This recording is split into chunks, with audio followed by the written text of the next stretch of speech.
SR. दंडे शिल्पनिदेशक संघाचा संत जगनाडे महाराज औद्योगिक प्रशिक्षण संस्था नागपूर या प्रात्यक्षिकाचं आपलं नाव आहे सरळ रेषेत धातू बसवणे straight line bidding in down hand position. यामध्ये आपण जे आपला जो उद्देश आहे की तो आपल्याला धातूवर सरळ रेषेत मटेरियल किंवा धातू बसवण्याचा सराव झाला पाहिजे असा या आपल्या प्रात्यक्षिकाचा उद्देश आहे। यामध्ये कौशल्य आपल्याला काय काय शिकायचं आहे तर आपल्याला पूर्वतयारी जॉबची म्हणजे जॉब सेटिंग पासून पूर्ण आपलं मार्किंग पंचिंग फायलिंग तुमचा जो जॉब आहे तो स्क्वेअरनेस मध्ये आला पाहिजे, त्याच्यावर मार्किंग आणि पंचिंग हे सर्व स्किल याच्यामध्ये आले पाहिजे। इलेक्ट्रोडच्या व्यासानुसार तुमचा करंट सेटिंग हे सुद्धा तुम्हाला याच्यामध्ये करता आलं पाहिजे। जॉब झाल्यानंतर तुम्हाला तुमचा जो वेल्डिंगचा मशीन आहे किंवा पॉवर सोर्स आहे तो चालू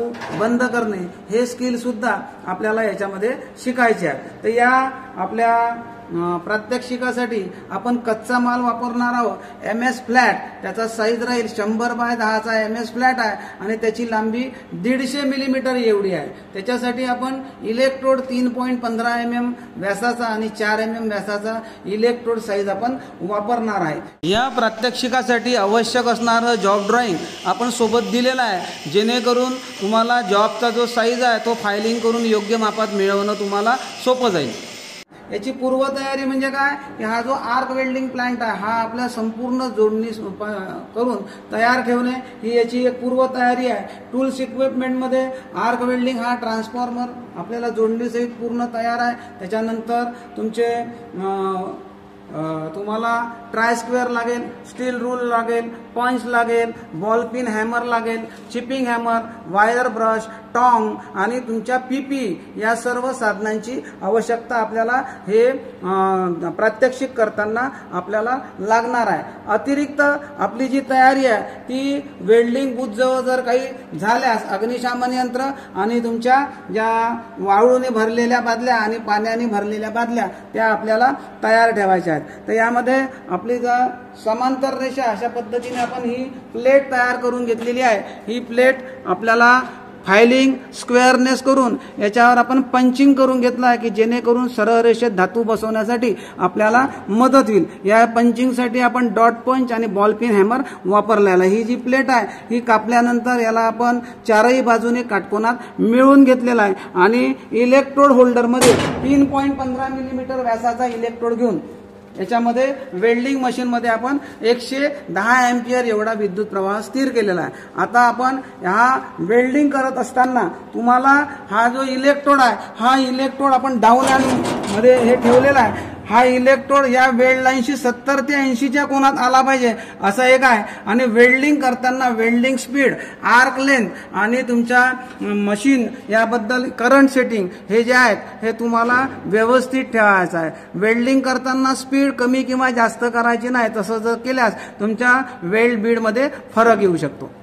आता आपण या आर्क अशा तऱ्हेने आपण वेल्डिंग जेव्हा स्ट्रेट लाईन बिडिंग करू ते स्ट्रेट लाईन बिडिंग केल्यानंतर जॉब गरम राहील तर ते चिपिंग आणि तुम्हाला ब्रशिंग करण्यासाठी हा वायर ब्रश, टॉंग आणि चिपिंग चिपिंग हॅमर आपण तयार ठेवलेली। आता सध्या आपण वेल्डिंग करत असताना स्पॅटर उडतात म्हणून हे सर्व साधनं आपण थोडेसे टेबलवर बाजूला ठेवू जेणेकरून आपलं वेल्डिंग झाल्यावर आपल्याला चिपिंग आणि वायर ब्रशिंग करता येईल। हे उचलून तिथे ठेवू सध्या बाजूला।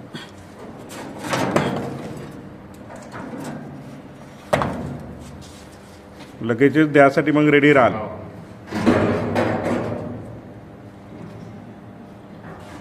अशा पंचिंगने केलेली ही लाईन ही दिसून राहिली आपल्याला। आता आपण आर्क स्ट्राईक करून मटेरियल सरळ रेषेत बसवू।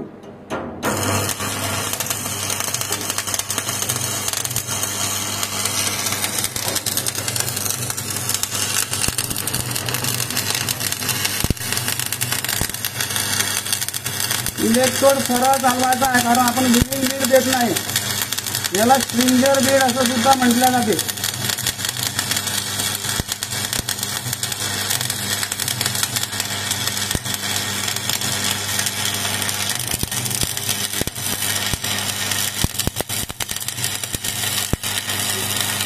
वेल्डिंग संपताना आपल्याला झटक्याने हात वर उचला जाय, नाही तर आपल्याला काय होईल, क्रेटर येऊ नये म्हणून एक तर वेल्डिंग ज्या ठिकाणी संपते तिथे तुम्हाला स्क्रॅप प्लेट लावायचे, त्यामुळे तुम्हाला त्याची हे क्रेटर म्हणजे खळगा पडणार नाही. आता याला आपण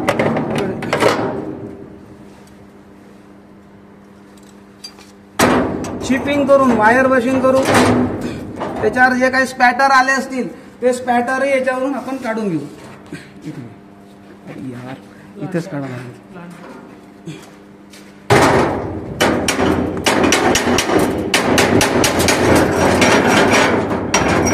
हा सरळ रेषेत बसवलेला, आपण कोणत्याही प्रकारची विविंग मोशन याला दिलेली नाही. वायर ब्रश दाखव.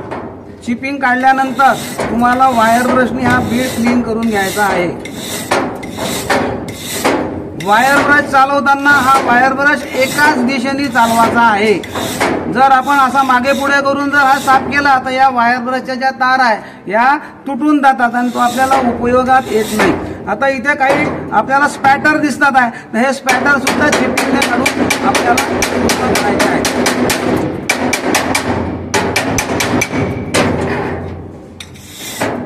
अशा तऱ्हेने हा जो आपला जॉब आहे अशा पद्धतीने जेवढ्या जागेवर आपण पंचिंग केलं, आता सराव होईपर्यंत स्ट्रेट लाईन मध्ये आपल्याला रन मारायचे आहे. वेल्डिंग करताना करेक्ट आर्क लेन किंवा नॉर्मल आर्क लेन जी आहे ती वापरायची. आपण आर्क लेन 3 प्रकारच्या शिकलेल्या, लॉंग आर्क, शॉर्ट किंवा नॉर्मल आर्क किंवा शॉर्ट आर्क किंवा करेक्ट आर्क. तर या 3 पैकी आपल्याला करेक्ट आर्क जी आहे म्हणजे मीडियम आर्क आली ती आर्क लेन तिथे वापरायची आहे. वेल्डिंग करताना योग्य स्पीड राहील याची सुद्धा खबरदारी घ्यायची आहे. आता याच्यामध्ये दक्षता काय की तुम्हाला वेल्डिंग करत असताना ज्वालाग्राही पदार्थ जवळ राहणार नाही. वेल्डिंग मशीन इलेक्ट्रोडच्या साईजनुसार योग्य करंट स्थिर केला की नाही, आपल्याला लागणाऱ्या पीपीस आपण पूर्ण घातल्या की नाही, या सर्व दक्षता तुम्हाला हा जॉब करताना करायच्या आहेत. तर याच्यामध्ये काय तुम्हाला शिकायला काय मिळेल का, मेटल म्हणजे जो धातू आहे तो आर्कच्या सहाय्याने वितळून इलेक्ट्रोडचं बेस मेटल आणि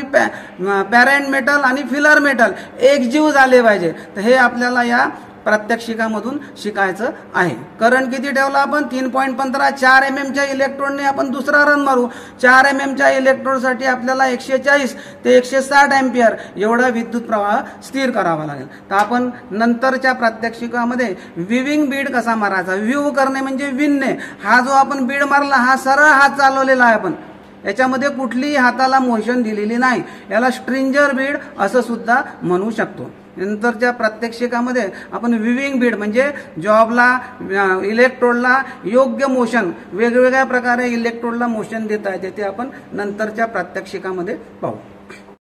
तर हा जॉब पूर्ण झाल्यानंतर तुम्हाला या जॉबचं इन्स्पेक्शन करायचं म्हणजे निरीक्षण करायचं की आपल्या जॉब झाल्यानंतर त्यामध्ये कोणकोणते दोष निर्माण झाले त्याची सुद्धा तुम्हाला याच्यामध्ये पाहणी करायची आहे की जेणेकरून तुम्हाला वेल्डिंग करताना कोणकोणते दोष निर्माण होतात हे लक्षात येते. आता याच्यामध्ये जर आपण पाहिलं तर याच्यामध्ये स्पॅटर म्हणजे वितळलेल्या धातूचे बारीक कण या जॉबवर जमा झाले ते आपण चिपिंग हॅमरच्या साहाय्याने काढू किंवा चिझलच्या साहाय्याने काढता येते. दुसरा एक दोष आहे तो म्हणजे जिथे वेल्डिंग आपलं संपते तिथे एक खळगा पडतो, त्याला आपण क्रेटर असं म्हटलं जाते. तर म्हणजे तिथे खळगा पडतो, तो खळगा पडणे म्हणजे हाही एक दोष आहे, त्याला क्रेटर असं म्हटलं पाहिजे. गाला तयार होतो तर तो येऊ नये याच्यासाठी जिथे वेल्डिंग संपते त्या ठिकाणी एकदम एक तर हात वरती उचलायचा आहे किंवा तुमच्या जिथे वेल्डिंग संपते तिथे स्क्रॅप प्लेट लावून त्या स्क्रॅप प्लेटवर तुम्हाला वेल्डिंग काम संपवायचं आहे की जेणेकरून क्रेटर हा दोष येणार नाही.